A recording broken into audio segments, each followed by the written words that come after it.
to the CurbyMcLintock Coffee Break series. I'm Scott McLintock and this is Paul Curby. In the previous session we talked about the insider threat in relation to fraud and corruption risk, and today we thought we might touch on the external threat, the external stakeholders in relation to fraud and corruption risk. So Paul, let's kick off the session. What do you want to talk about today?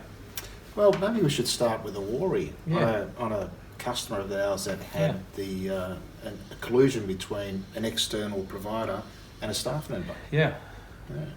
So you'll recall that one of our clients who's been in operation for a long time. They're quite a big customer, and they had the services of a marketing company that was providing them with products to market their brand, and they had allowed a manager who pretty much had authority to transact with the external provider without much oversight.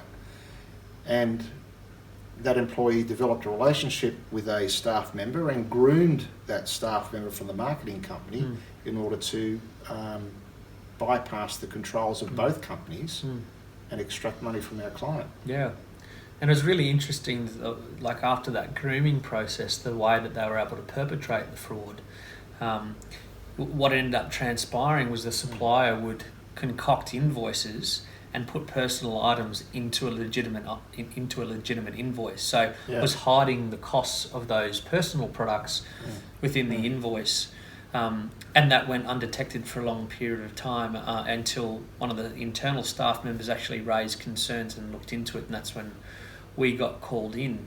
But I think in relation to collusion, there's a lot of research out there that shows that where there's collusion between multiple parties, the risk of the fraud being a large fraud is significantly increased. So in the current environment where people might be incentivized for corrupt payments or payments in kind, we're seeing that risk from external stakeholders trying to influence internal members or internal parties, and vice versa, has increased.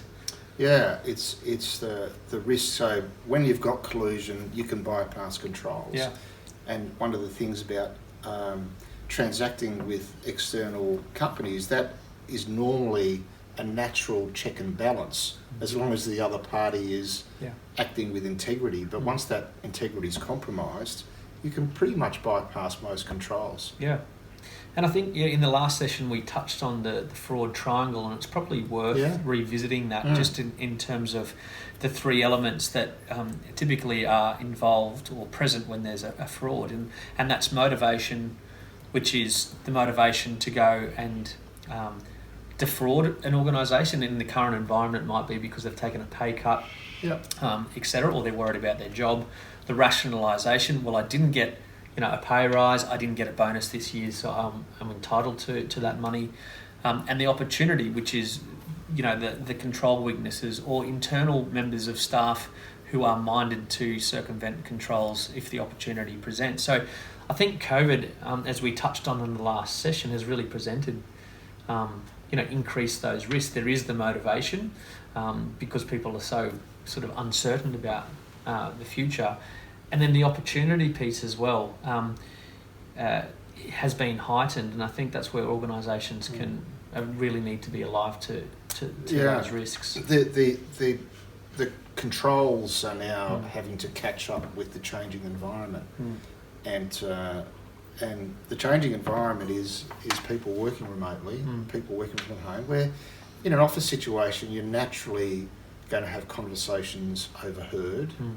People are more discreet, but in the home you can have the conversation in whatever manner you want. So there is increased risk, and I think that one of the things going back to that war story is that what became apparent is that there were significant costs that were jammed in and obscured in the process, that the trust and verify aspect of that relationship between the employer and the employee had pretty much gone out the door. There hadn't been sufficient audit and monitoring to even just to check on their costs, significant costs. And fraudsters are opportunistic, and we see that often. And there are sort of opportunities aplenty at the moment as we see it. There's a lot of government stimulus money that's out there, so fraudsters are targeting that type of money. And similarly, as you touched on, Paul, about the decentralised workforce, the opportunity there is to try and find weaknesses in the systems where organisations haven't necessarily changed their controls to match the current environment. So we're seeing a lot of that, and ways that organisations can try and plug those gaps or protect themselves from that external threat. Well, with vendors, yeah, I think it's and we always come back to the trust and verify, particularly with your staff, and it goes into corporate culture, and we've touched on that before as well.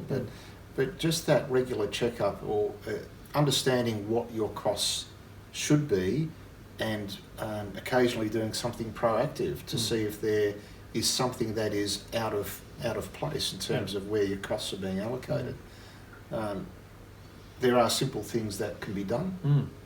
Yeah, staff are really sort of your first line of defence, aren't they? So, touching on those things, some simple things, some training or awareness training about some of the frauds that are being perpetrated, and we've touched on this as well, is around the business email compromise, phishing type emails, making people aware of some of the schemes that are being perpetrated on organisations so that they can report it when they see it.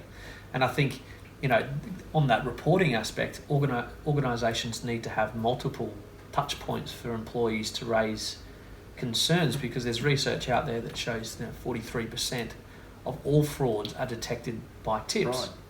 So it's really important that the organisation can encourage people to come forward and also have a mechanism by which they can capture it and investigate appropriately. Yeah, and it's not just the external threat or the insider threat can move to the external threat, where an employee, an aggrieved employee, might be dismissed or they might leave. And if you think about a large organisation with thousands of employees, if you've got someone who's left under a cloud, they take with them not only intellectual property knowledge, but they've got an incredible knowledge about your systems and your processes and where you can be compromised. And they may not have done it while an employee, but in an act of vengeance, they might decide that they could exploit those vulnerabilities. So don't dismiss or don't forget that former employees can also be a threat. And it sort of goes into that motivation piece. As you say, they might be aggrieved and might be motivated to exploit a weakness in a control which they didn't do or they wouldn't do when they're an employee. Yeah. So I think that's been a really interesting discussion today, Paul, and good to see you again. Thanks, Scott. Good to catch up. And we'll see you next coffee break. See you next time.